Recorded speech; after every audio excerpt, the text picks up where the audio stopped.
Ladies and gentlemen, boys and girls of all ages, welcome to another installment of the TAR News Podcast, where truth always reigns. I am your handsome host, Political. Here with me is my brilliant host, the Lego man himself, Darth Brandy Buck, What's up? and my man from the trash can, Tack Rack. How are you doing? How you doing? I'm glad you guys are doing great. But today we will be talking about a topic we've bounced around from time to time, and that is prepping. So if any of you guys there don't know what prepping is, what are you doing here? But prepping is nothing new. People throughout history has made plans and stockpiles preparing for the worst. Even in the Bible, in the book of Genesis, Joseph led Egyptians to prepare for a famine that would last over 7 years. It was normal for people to prepare themselves for the worst and even a daily task. However, in modern times, especially in the West, preparing has been seen as odd and signs of mental illness, and in some cases, taboo. So let's talk about it.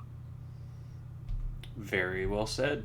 Yeah, so I think the probably the best example or representation that most people get is from entertainment media. I mean, I'm sure most of us don't, know a whole lot of preppers, or at least people who admit they're preppers, because I think the best sign of a good prepper is when nobody knows that they are. I always see people like on TikTok or YouTube, the people showing off all of their stuff. It's like you're just letting other people know what kind of stuff you have to come, take in the end, which is not good. But that said, And even with preparing and all that stuff, you mentioned TikTok. That reminds me, I saw this lady the other night on TikTok. She was talking about how she's writing a book about apocalypse, whatever, and she was talking about how she's been following a bunch of prepping communities all over social media to try to get a sense of what people are about. And she was really confused about the entire situation regarding guns specifically, because she was really confused. Like, if people don't have food, like, why wouldn't you want to give them all of your stuff? oh, I think So, I think were you getting with her in the comments about it? Because I think I did stumble across that actually.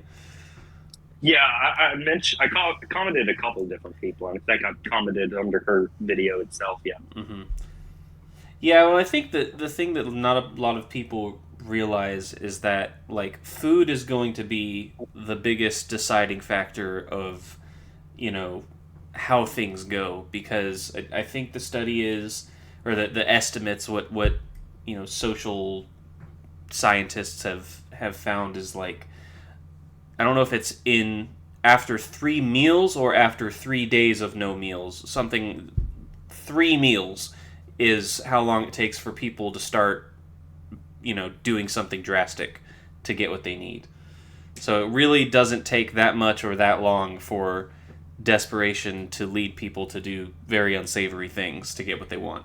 What's funny too is after 3 days or so, that's when your body starts going into ketosis too. Yeah. Starts eating the fat that's in it too. So it's like, guys, just wait a couple days. I mean, obviously get food, like that's part of the survival, food, water, shelter.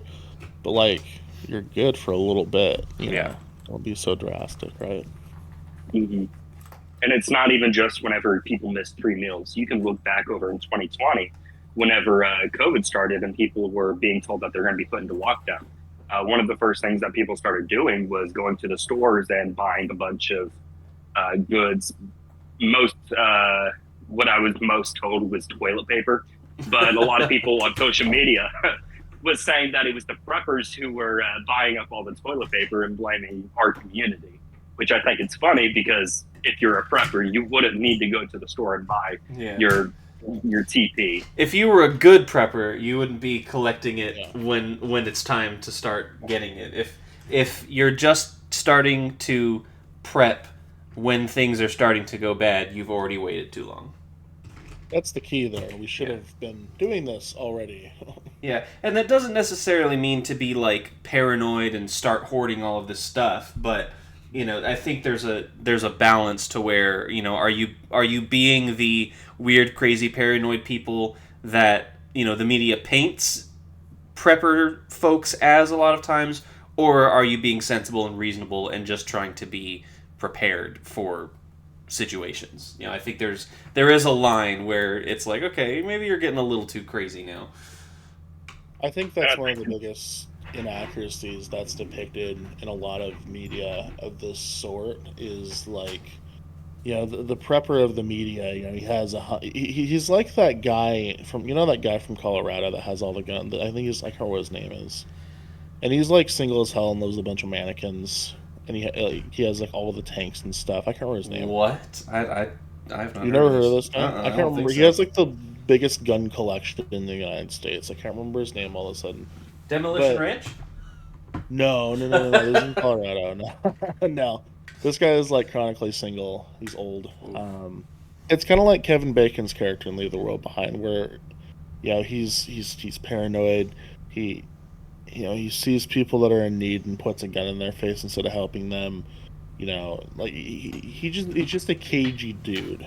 And while there are people like that out there, don't get me wrong, in reality, I think a lot of people in our community are just like you and me, where we're just kind of average. Well, not, I wouldn't say average people. We're just kind of we're people that are concerned about things. We live in apartments. We don't have bunkers under our houses most of the time, and Mm-hmm. yeah, we have guns, but it's not an offensive tool for us. Like the way I see guns in that kind of situation, it's like be magnanimous, be like a Jedi. It's like if you're attacked, yeah, go for it, but don't just be going out, Looking for a fight. guns blazing. Yeah, exactly. Like that should be the like every time I talk about what to do in a situation like that, it's don't go out, for 3 days. Stay low key, Yeah. so on and so forth. So And most preppers, to that extent, are people who just prepare for things that they know will happen, like natural disasters. So if you live in like Florida or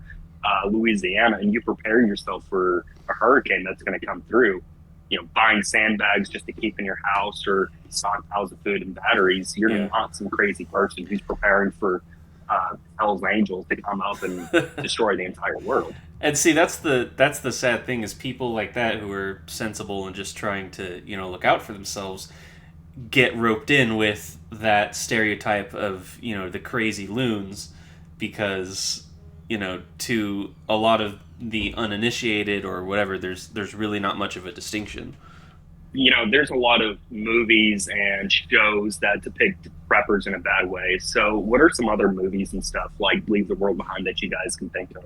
So I think there's a couple that get it right and a couple that get it wrong, and sometimes it's the same movie. But I mean, I think certainly one of the really, and it's ironic because these are real people, but at the same time, I don't think it's an accurate depiction of the average prepper. It's obviously kind of done for shock value, but like the show Doomsday Preppers, there are some people on there that do things right in certain ways. But gosh, there's so many people on there that are just absolute train wrecks. Mm-hmm. And once again, these are real people. This isn't. hello.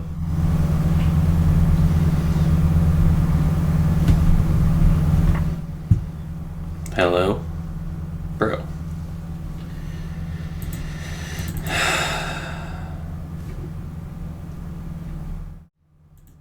And then There we go. you can like edit. Oh, there you are. Oh, you good? Here's a prepping tip: invest in good internet before it's too late. That brings us to our sponsor today, NordVPN. Today's sponsors, Rage Shadow Legends. All good. We are not sponsored by any of those companies, although we wish we were. If any of them are interested, we are here. All right. I'll pick up my stream of consciousness really quick. It's quick, I promise. No, if you're interested in, how people act in survival situations, I know maybe this can be a segue. Who knows? I know zombies are such a stereotype for the prepper in all of us. We all secretly wanted the zombie apocalypse to happen in like 2012. I mean, I'll admit, back when COVID was first starting, I was like, oh, maybe this might be it. I was thinking the zombie apocalypse was going to start whenever that woman or that whoever it was eating that guy's face on the expressway. Uh huh. Yeah. dude.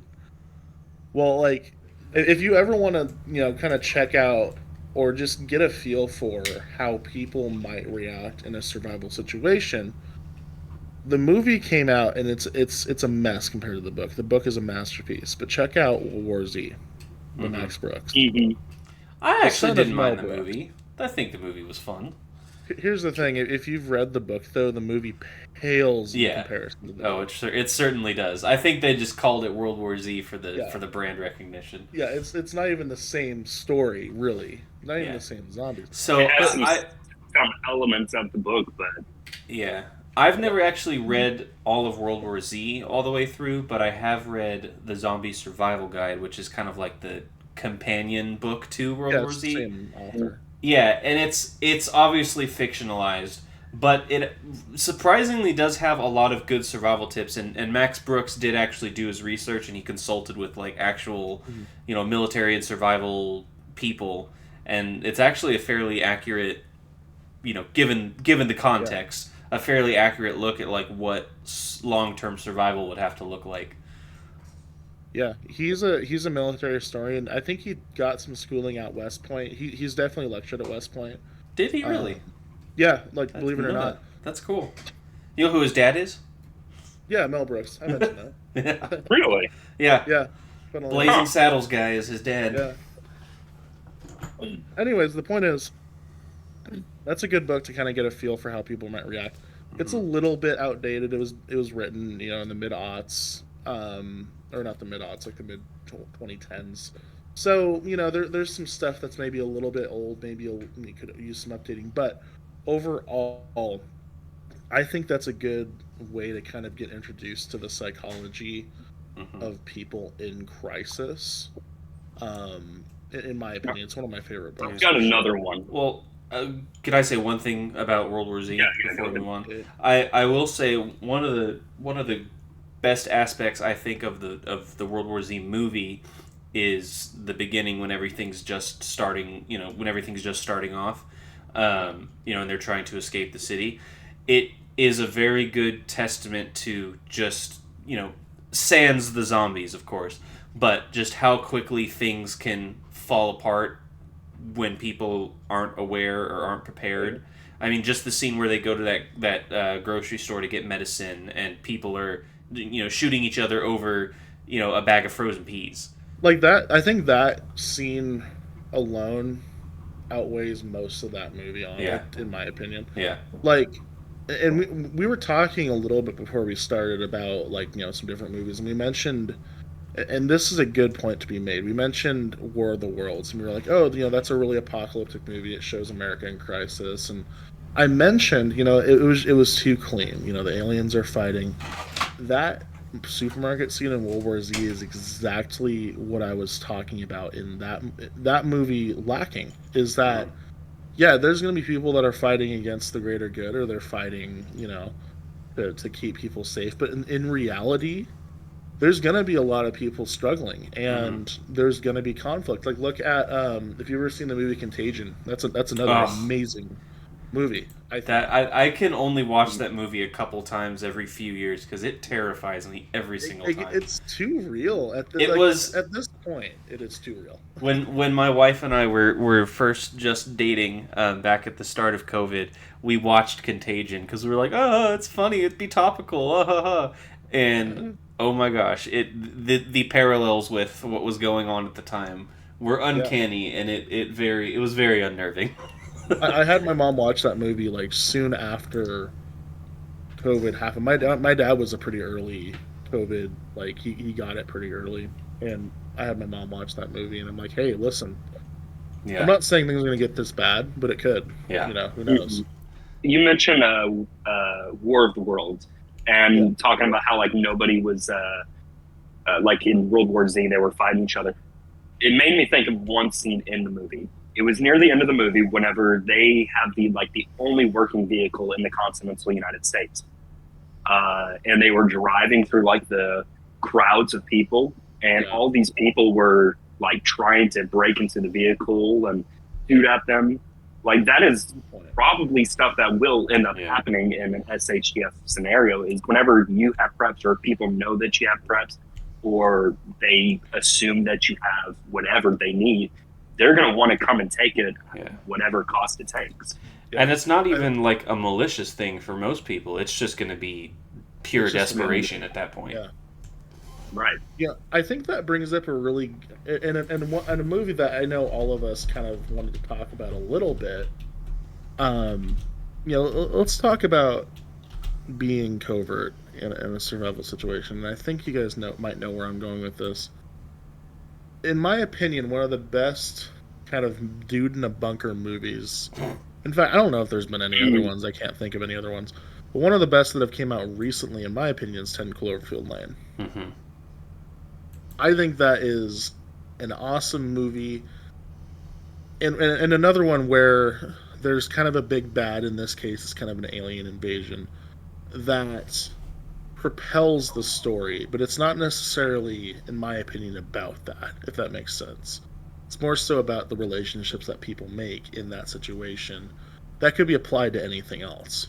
It definitely feels like if you've ever lived in like a smaller Midwestern town, minus look, I don't know how spoilery we should get. Minus the little bit of overt creepiness that eventually manifests into something else. Mm-hmm. That's all I'm going to say. If you've ever lived in a small town around, a certain archetype of old man that has too much time on his hands, you've met this guy. Yeah. That's very particular about things. I've served a million of these dudes when I worked at Buffalo Wild Wings or sold guns. Um, it's relatable in that you know that person. You It's go, an everyman oh, kind hey, of listen. situation. Yeah, it's totally an everyman.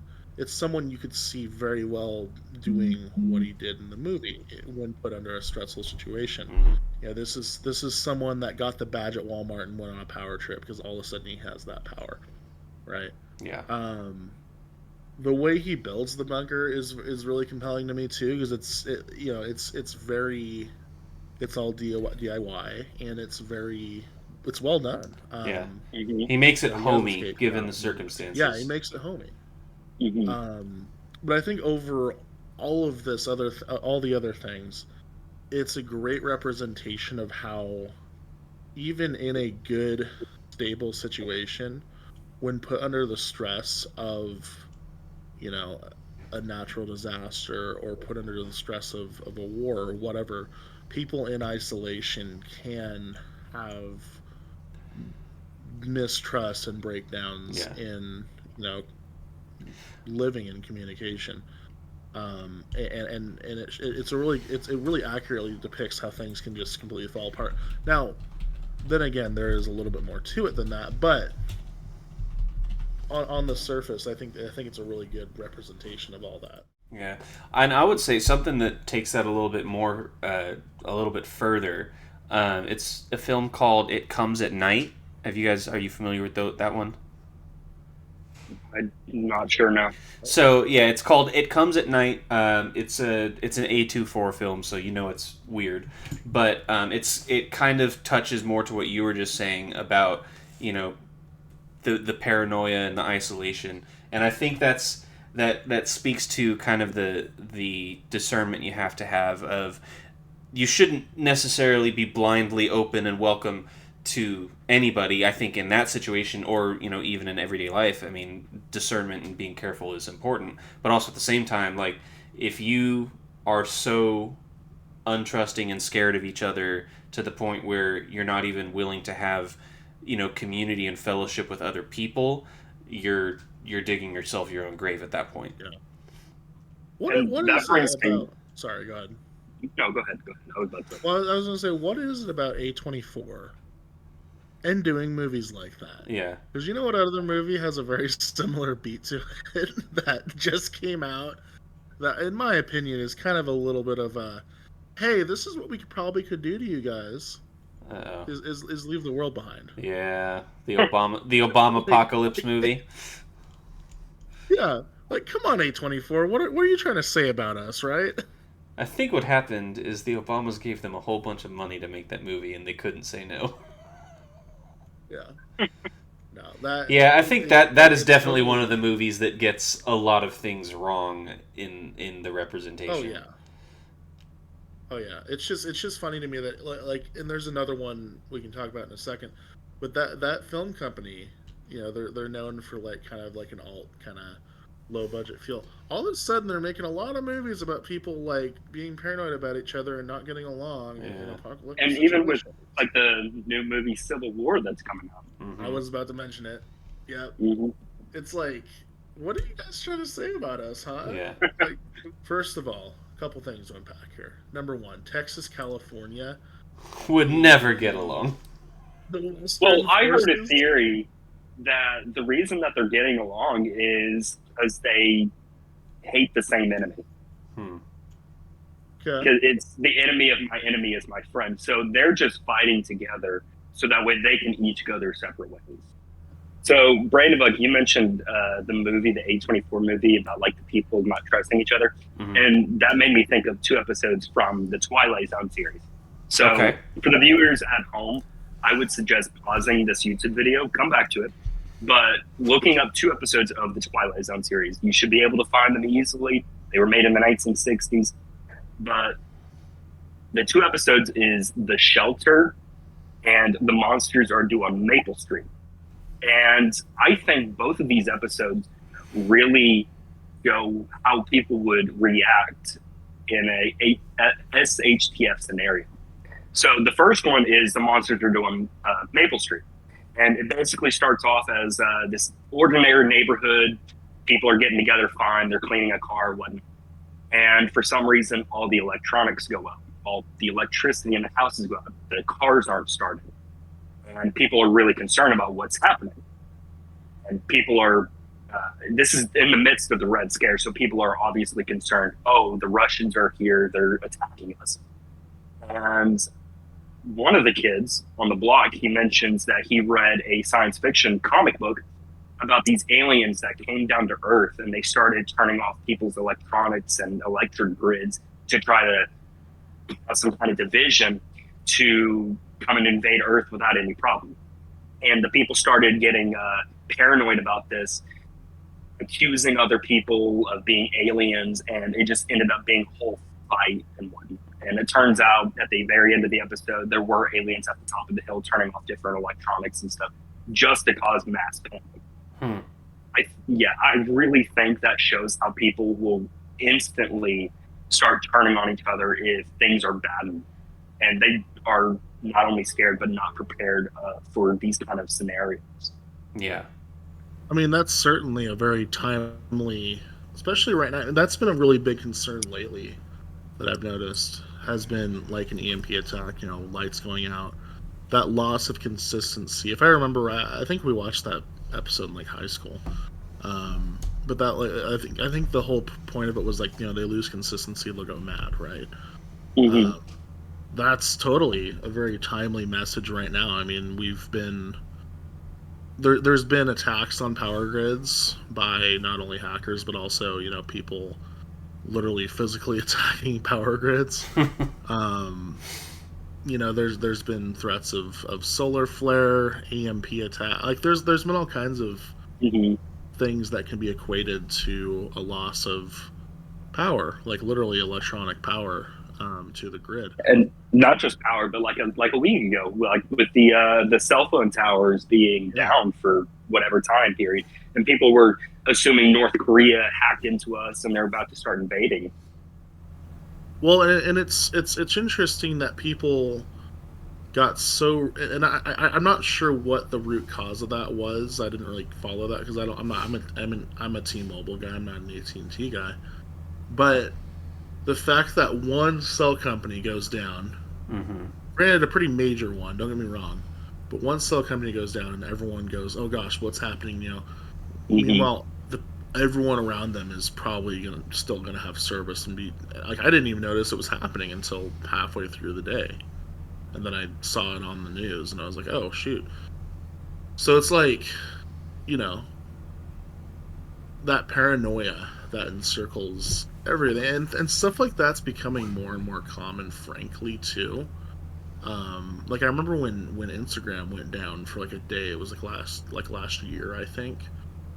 Like it was weird because like there was paranoia. Then everyone was like, "Oh, I'll actually go outside and touch grass. This is great."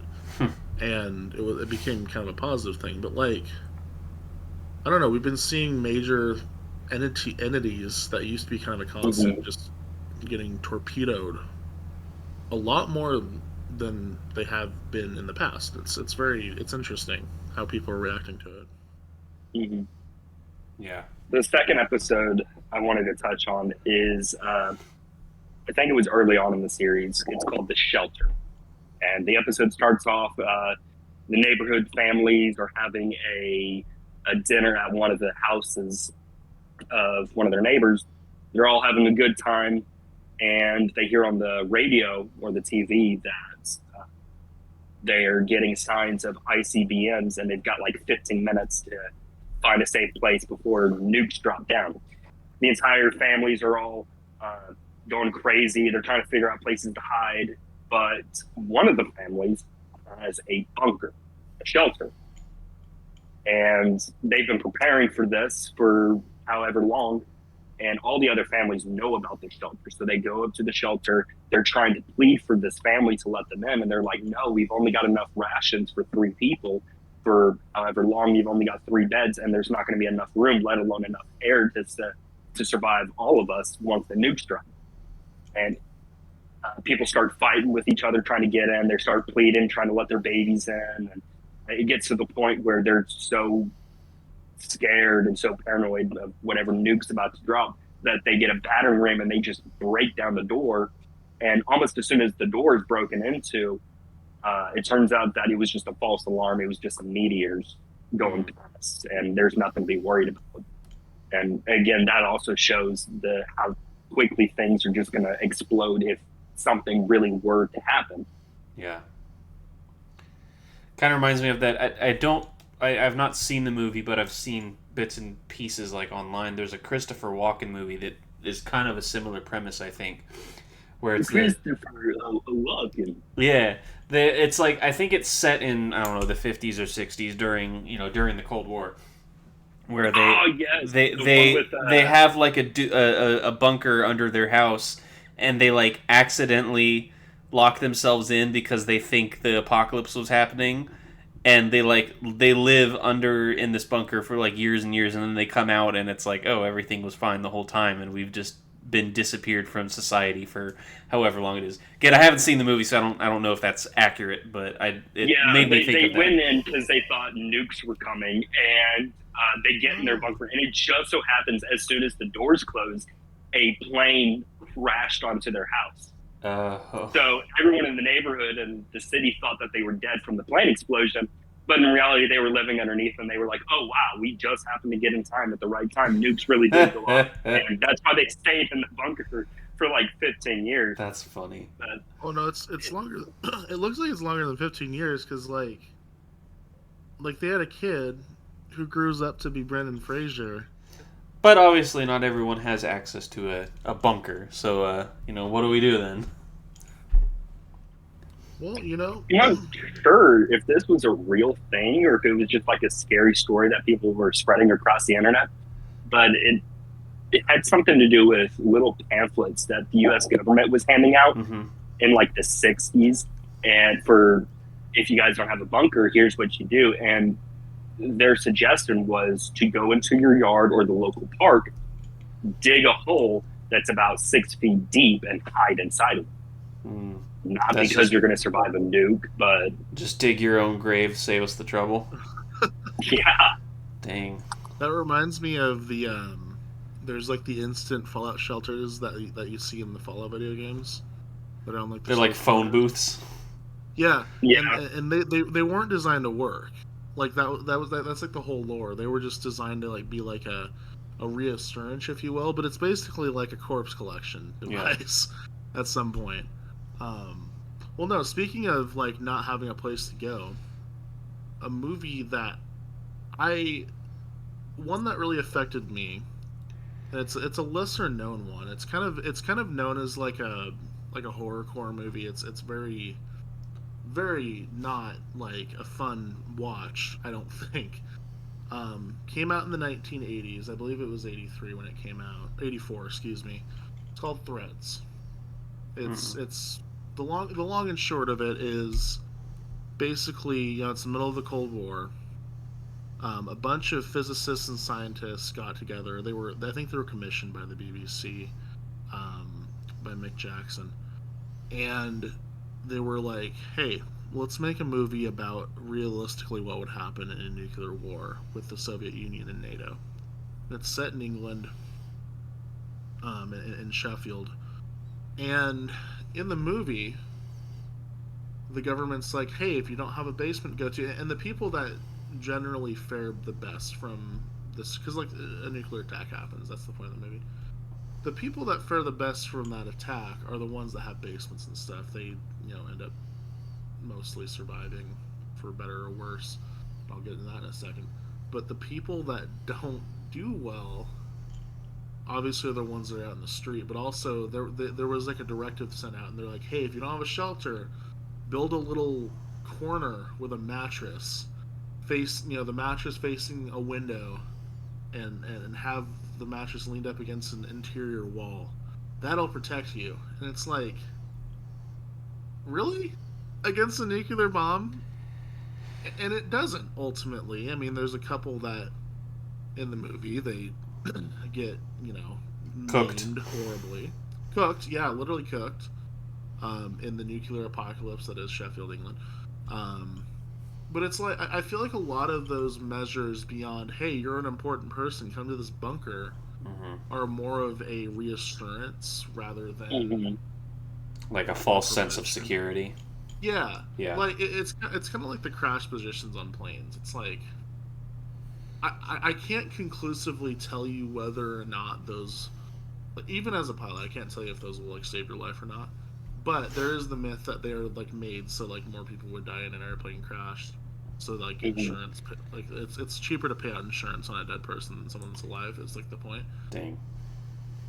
Which That's is harsh. crazy. Yeah, it's just the whether or not that's true or not, I have no idea. But the point is, it's like, how do we reassure these people? Like in this movie, there was an escalation of the Cold War. There was an invasion of Iran. Americans got involved. They saw the writing on the wall, and the point of the first part of the movie, it's a really fascinating movie. If you haven't watched it, it was on YouTube. It probably still is. I highly recommend it. Just don't have anything to do after, because you're gonna be pretty doom and gloom for a whole while. Truly, it affects you. It's pretty crazy. But like in the beginning of the movie, there's like this couple it kind of follows, and then there's a couple families that kind of it follows, and like life is going on as normal, and then all of a sudden like you hear a newscast that's like, "Oh, Soviet Union's invading Iran. Oh, the Americans are getting involved. Oh, there was a B-52 shot down."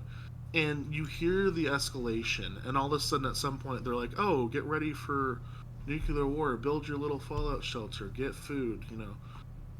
And that escalation happens as life happens, and all of a sudden one day, boom, the nukes get dropped, and all of a sudden, things are completely different, and the government collapses, and it's more so. I'll stop yapping here in a second. But the point is, they create that false insecurity, and then the government breaks down and dies. And that movie's, I think, another really good representation of what could happen if you over rely on the government in a situation like that. From statistics, from what I've heard, is the first 90 days is going to be the worst. So try to come up with some kind of plan, and get your family involved to give them some kind of communication, like, "Hey, if something were to happen, this is where we're all going to meet up." But obviously, don't be scared. But at the same time, prepare yourself. And even with like you were talking, like the U.S. government isn't going to be around to help anybody, and that's what is going to kill a lot of people. The U.S. government prepares themselves for every kind of scenario. They have a zombie apocalypse plan for what they're going to do. They have bunkers over in the Cheyenne Mountains, and even like I heard like one of their plans after a nuclear war is that they're going to try to use the post office to go around and collect taxes from people. What? Yeah, it's like 30 days after, right? Yeah, it's like 30 days after a nuclear disaster, they plan on using the United States Postal Service to go around collecting taxes from people. So they have Yeah, plans for all right. these. Yeah, the 90-year-old grandma who delivers my mail every single day, she's going to be the one collecting taxes. But again, they're sitting here, they've got plans for everything. So if they're worried about these kind of scenarios, why aren't you? Mm-hmm. You know, I think there's a big difference in how certain societies view that governmental role. Because Mhm. like I keep on my like threads. It's like, okay, the government, you know, they're supposed to be helping us and they're not. You know what's going to happen. Whereas a year earlier, I can't remember what year this one came out. There was another movie called The Day After that came out like a year earlier. It was 1983, where this kind of scenario takes place, but in America. Mm-hmm. And rather than the British going, oh no, our government's not here for us because they're already ineffective and now there's a nuclear apocalypse and nothing's happening.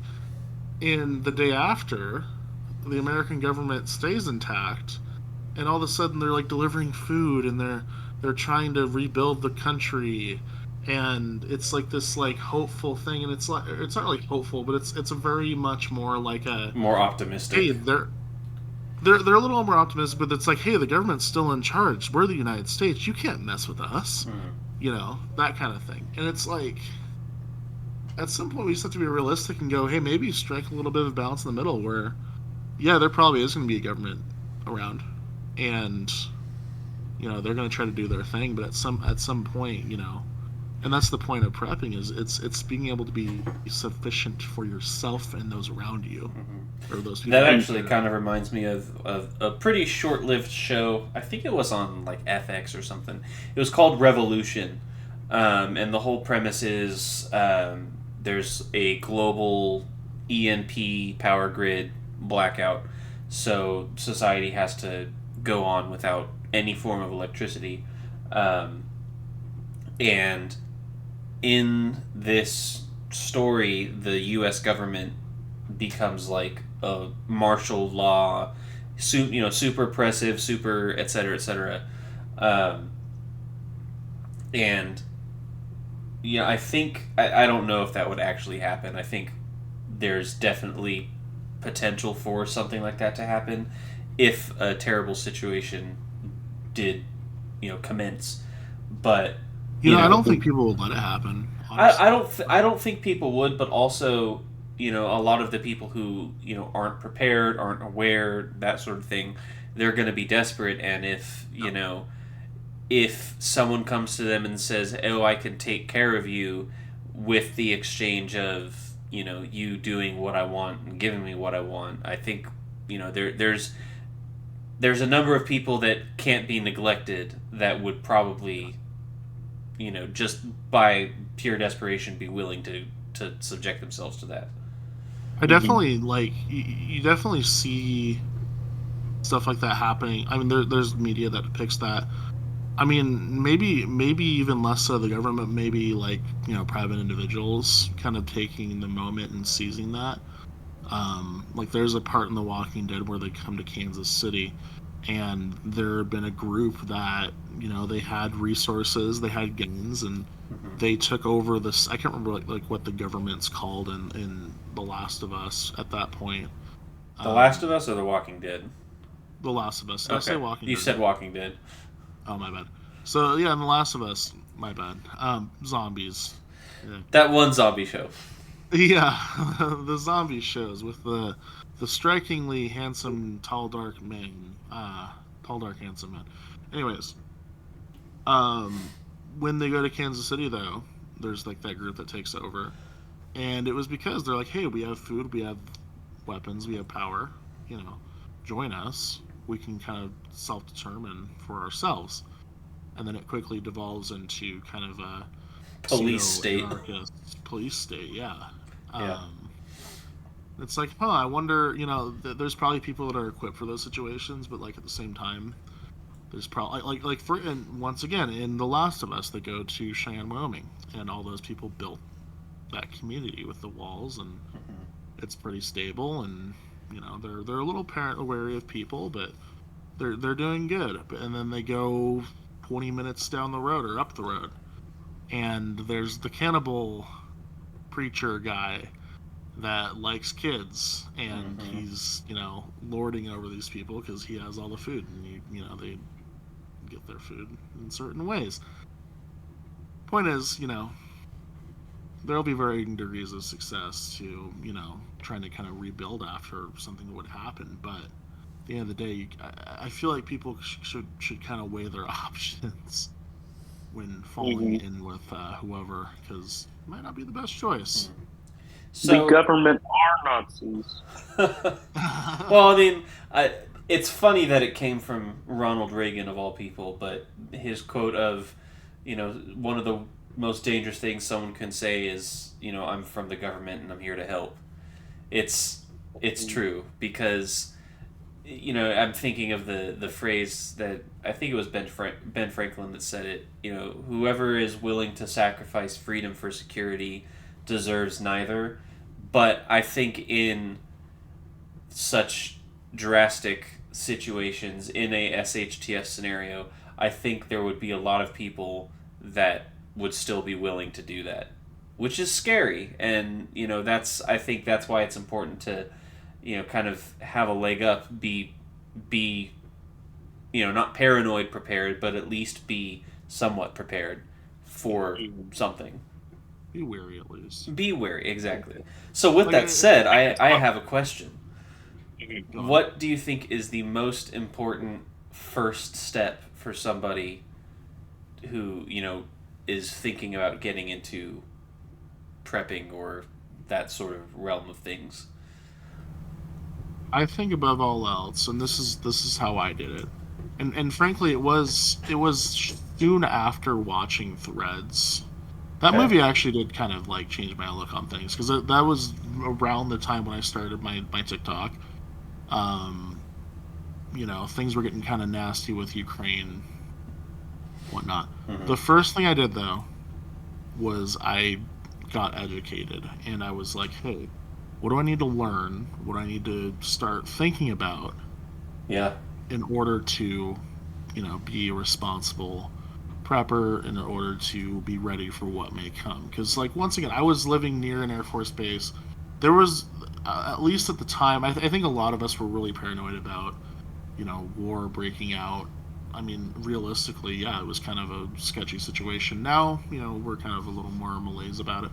But the point is, in my mind, there was a very realistic possibility that I could be, in that situation in that time. So learning what foods I need to buy, what, gear I should get in terms of, I had an AR-15, and I'm a gun guy, but, get an emergency radio, get first aid supplies, and then going from there. Yeah, I think the education aspect, the informing yourself, that's a good point. I was gonna say first, the first thing you should do is make sure you have a good stockpile of food and water. But now that you're saying that, I'm thinking, well, eventually that food and water is gonna run out. So then what? You gotta know. Run out. Or people are going to want it. People are going to want it, but also, buying stuff that's going to be good for you in the future. Like, for instance, when I first, I went out and spent $200 on canned food, water. I've kind of eaten through that a little bit, because you have to kind of rotate that a little bit. Yeah. I'll eat the canned fruit because it's good when I'm drunk, But the point is, I bought a couple jugs of great value water, right? And I was like, okay, this will be great. And then at one point, my pipes froze and I used it, and I was like, wow, this stuff sucks, because it's in a really shitty plasticky bottle. So after that, I'm in the Midwest. I bought Ozarka. I bought a couple bottles of that. I need to buy more. And one day I was like, I'm gonna go work out. I'll drink one of these bottles. And I put it in the fridge and drink, and it was great. So not only getting educated on what your basic necessities should be, but also what and this could come from trial and error, what best works for you. And that's Yeah. why I've kind of I have no problem with eating some of the food that I've bought. So it's like, okay, let's try to make a couple recipes out of this stuff. What's going to be good? What's going to, Hmm. give me the nourishment to deal with what's going on? Like realistically, in a 90-day situation where and I think all three of us are really on board with that, where it's like, hey, stay low key, stay alive, kind of figure out what's going on and go from there.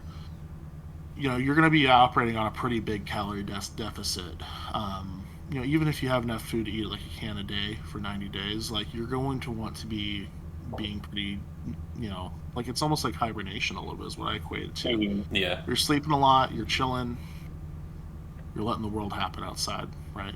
Yeah. But, how are you going to be able to get the calories you need to sustain yourself? I mean, if you've ever watched Lone Survivor, and I think that's that whole show is worth a podcast in of itself, honestly, because there's a lot of great lessons from that show. But if you've ever watched that, the most successful people are the ones that they'll get some fish. Like one guy got a deer. He bugged out as soon as he got the deer for some reason. It was weird.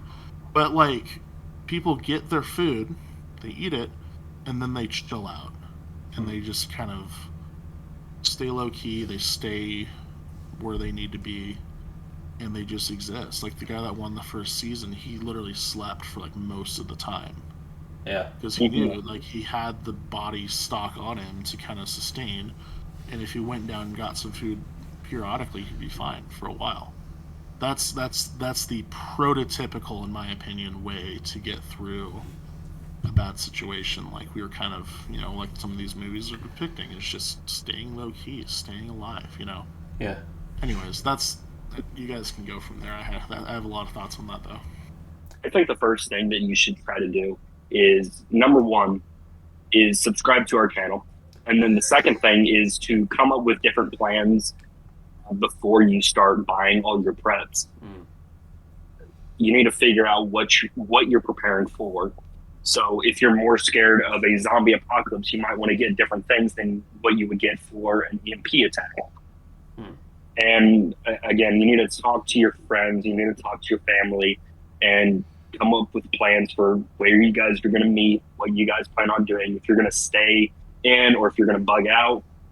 And there's so much planning that needs to be involved.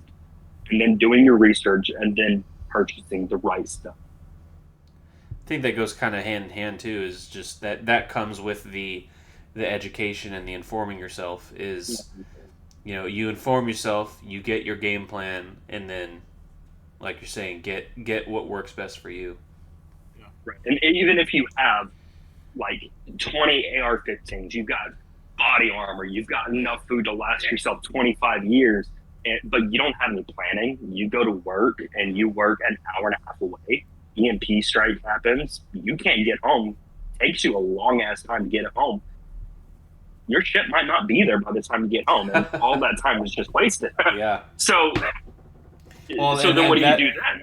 Well, that kind of leads into what I was going to say is once you have the education, the information, the knowledge, and the planning, I think the next step of that is not so much practice. Don't do dry runs of your bug out plan or anything like that, but to at least have a legitimate plan of action. I mean, you can have ideas and hypotheticals all day long, but then what's your 3-day plan? Okay, what happens if something really bad happens and you got to hunker down? What happens if you got to get out of town?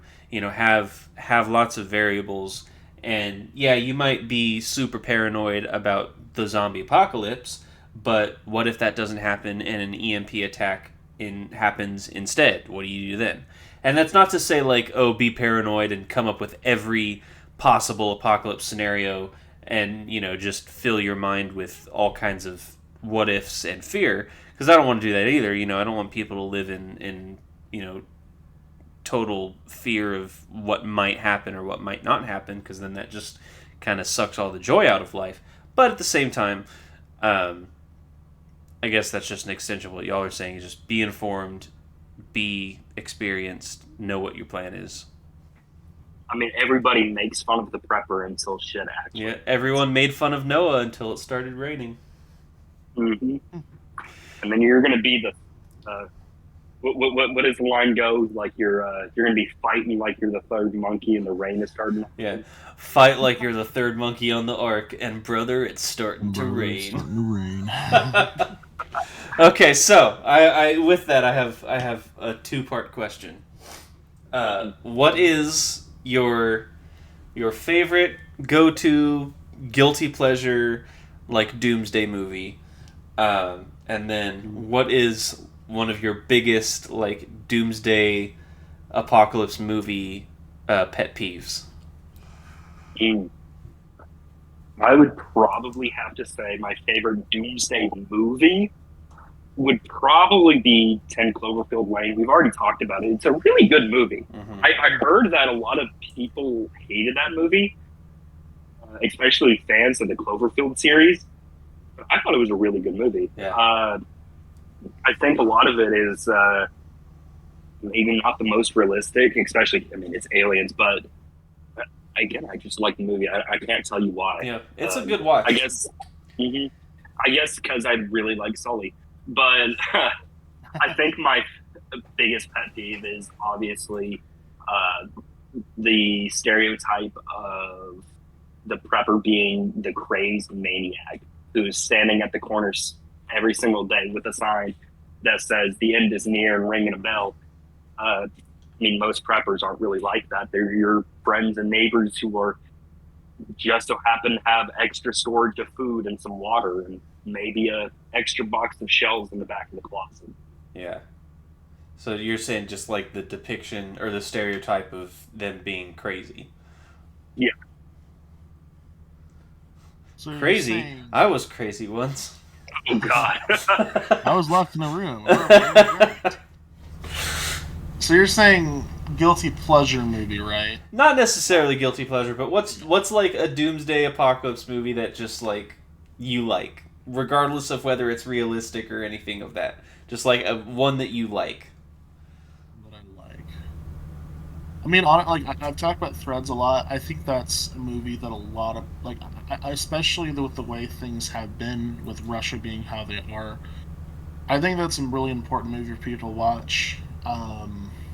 I think one that's a little more fun that people could watch, maybe, because it's not realistic whatsoever, but it's so fun. 2012. Ooh. That Yeah. movie So dumb. is so dumb. But here's the thing. Watch Threads because it's important. Watch 2012 if you want to laugh. And Yeah. it's just outlandish. That's not even It's an just- apocalypse you could prep for, honestly. No, like you're just no, screwed.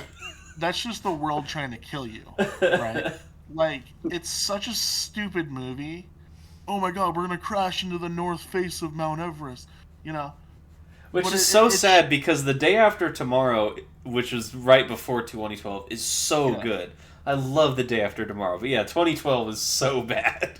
Well, they're both it's the same subcategory. Basically, yeah. It's like, yeah. It's because But it's Dan's written by about- the same author. Yeah, Yeah. it's the same guy. Director, Right. I think. Yeah. Yeah, same director.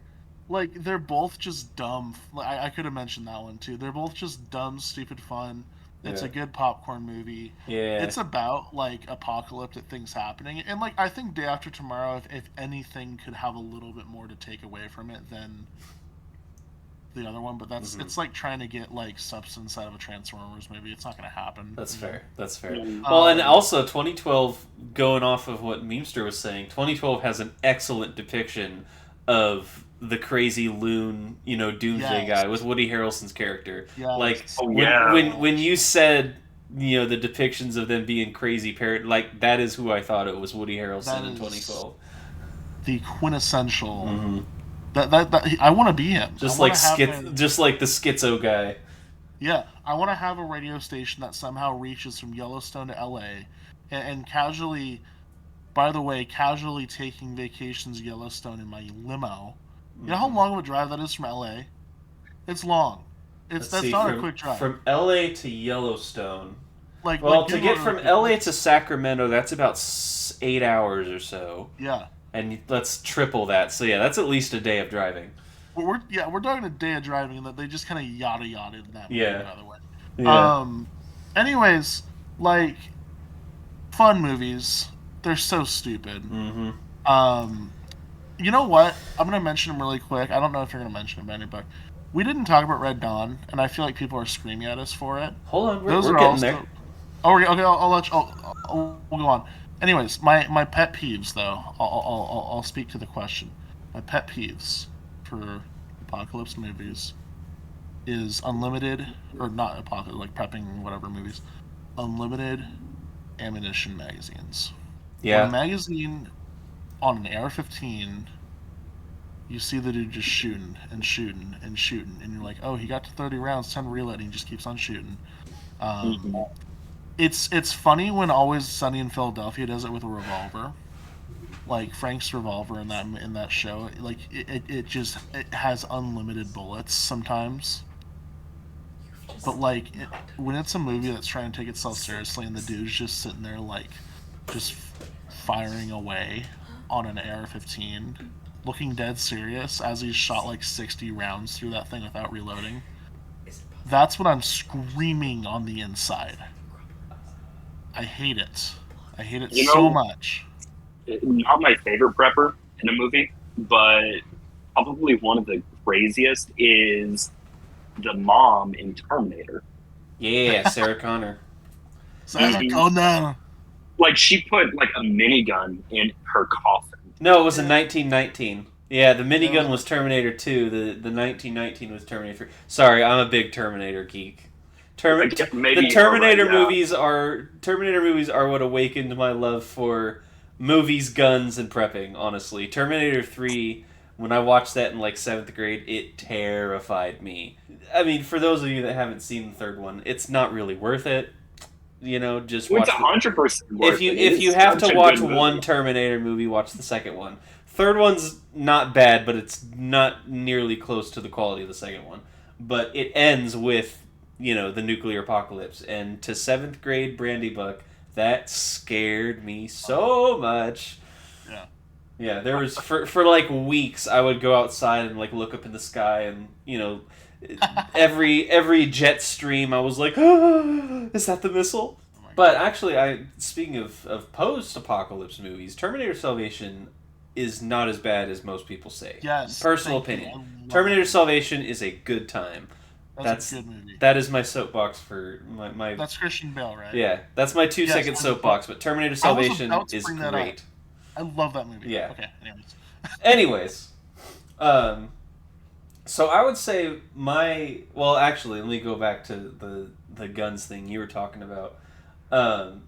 The infinite ammo trope is obviously something that expands to more movies than just apocalypse doomsday movies, but it's especially egregious, I think, in doomsday movies because in that sort of situation, ammunition is going to be scarce. So, I don't think most people will be firing on full auto when ammunition is that scarce. Well, not to mention that most people won't have full auto. That too, yeah. That is one thing that does kind of bug me. I'll do a mini trope or a mini pet peeve right now is the abundance of full auto military grade weapons Mhm. in civilian populations. That's right. I don't. I think it was. What movie was it? The Dark Tower. I think it was the Idris Elba movie that came out a while ago. McConaughey. Yeah, with Matt. There's a scene where they go into a gun shop in downtown New York City. First of all, no. Yeah. And then It's they like, go oh, in wow. there, and there's a STG 44 on the wall, and I'm like, no. My suspension of disbelief can only go so far, and it was expanded on the gun store in downtown New York City. So, Just remember, that's the world that Ronald Reagan took away from us. Mhm. That's what we could have had. we could have had STG 44s in New York City gun shops. Yes. But yeah, so I would say my guilty pleasure, not even guilty pleasure, just a pleasure, honestly.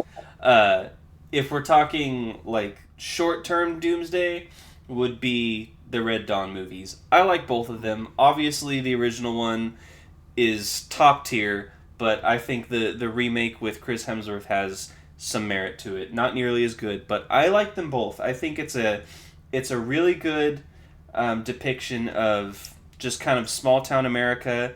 You're not trying to do anything, crazy or world changing. You're just trying to fight for you and your own. And I really like that. And I like that it was put in the hands of kids because, especially the time the original one came out, I mean, Hollywood was overpopulated with, macho man, one man armies, Schwarzenegger, Stallone, etc. And so to ground it a little bit more of here's some kids who, were put in an awful situation and they're just trying to fight for themselves. And yeah, and in all honesty, like you can talk night and day about all these different apocalypse scenarios, but I personally think the most realistic is some sort of, homeland invasion, whether it's from another country or, domestically. We won't get into that now, but I think more that's probably the most likely of anything to happen. And obviously that would probably lead to other things, eventually, like, EMPs, nukes, whatever, but I think that is most likely where it would start, at least. But that said, I love Red Dawn. That was actually the first movie I ever bought on DVD with my own money. We rented it from Blockbuster back in the day, R.I.P. Blockbuster, and I liked it so much that I was like, Mom, I would like to buy this movie and keep it. Are you saying that you think Red Dawn is most likely going to happen? I think that scenario is the most realistic. Like Homeland invasion? Maybe not invasion, but, maybe Homeland invasion, martial law, domestic, whatever.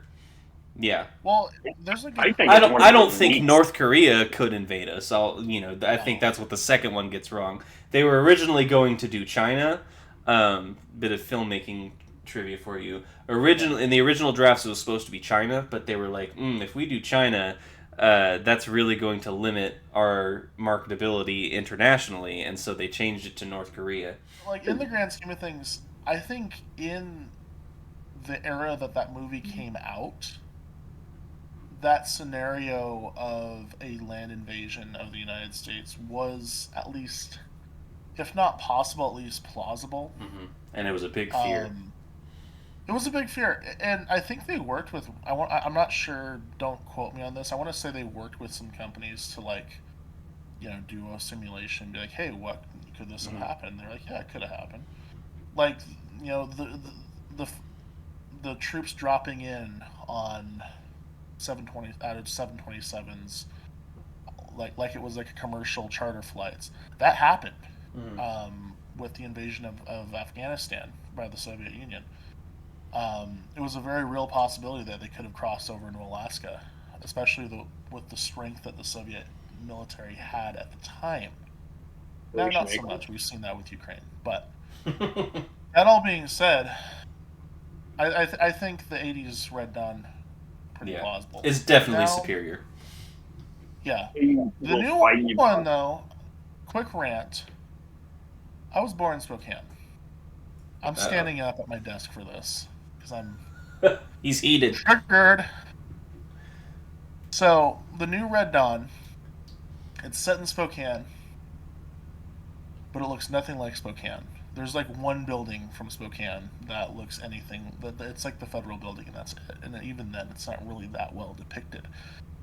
They could have had a city that's it's like a really nice, kind of smaller to mid-sized city. Not a small town, a mid-sized city with a lot of character, a lot of cool nooks and crannies, a lot of cool people. But instead, they chose to shoot it in Michigan and have no soul in the movie. Even the trees at the cabin are wrong. They're supposed to be Pondy Pines, not maple trees. And what kicks it all off for me, too, is the geography that they show is not super accurate. And the newscast they use in the movie is a Seattle newscast, although there's like 4 Spokane news stations. Rant over. Thank you. Okay. I did not know all that. Sorry. It's always bugging. There's your mini pet peeve to add. Yeah. Because like I was so excited, but I was like, oh, Spokane's gonna be in a movie, and then it just wasn't. So, anyways, that's all I've got for that. So my pet peeve would be kind of goes along with the infinite ammo one. I guess I kind of got into it with the abundance of full auto weapons. But another one that really, really bugs me is, and Walking Dead did this a lot. I haven't watched it in years, but I just remember how often it happened when I did. The amount of guns that have no optics on them. Yes. Like there are so many times where they're shooting, really anything that, and it's just a flat top rail on an AR or something. Not even a front sight post. Like it's just flat. I'm like, okay, nothing. I want to go back to Red Dawn real quick. Okay. I will fight you both tooth and nail about this, but a U.S. land invasion will never happen. And even if it does happen, it would not work at all. But no, it wouldn't happen now. Yeah.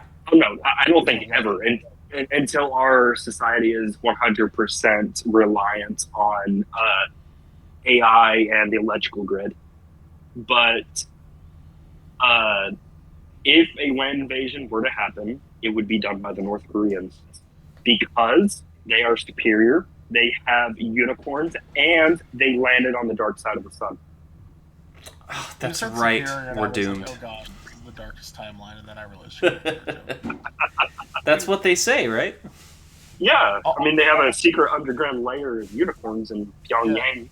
Kim Jong wouldn't lie. All respect to our dear leader Kim Jong Un. But... Well, guys, I'd like to thank you all for listening. I'd like to thank my two very handsome co-hosts. It's been a lot of fun talking with y'all. If you have not yet, go ahead and check out our Discord. We would love to chat and hang out with y'all. Let us know what y'all think. Let's talk. We love having lots of goofy conversations about all kinds of stuff, but it usually has something to do with prepping, guns, and that sort of thing. So join us on the Discord. We'd love to have you there. We thank you all for watching, and we'll see y'all next time. See ya. Bye.